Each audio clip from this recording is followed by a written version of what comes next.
กองประชุมสร้างรวมเครื่องมือและปรับปรุงบางเนื้อหนาเอกสารที่เกี่ยวข้องในการคุ้มครองและนำสารทรัพยากรธรรมชาติและป่าไม้เพื่อการเผยแพร่ต่อคันสมสนได้ทึกจัดขึ้นในวันที่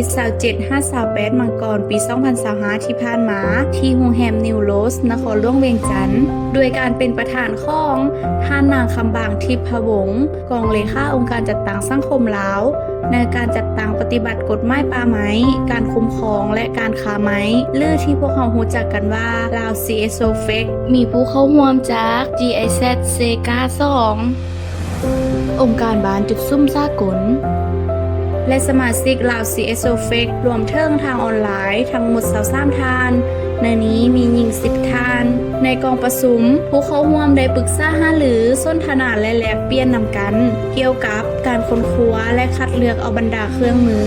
ในเวียกงานการคุ้มครองและนำสารทรัพยากรธรรมชาติและป่าไม้ได้วางแผนร่วมกันในการเผยแพร่ข้อมูลและสร้างความเข้าใจทางด้านเนื้อหนังและวิธีการ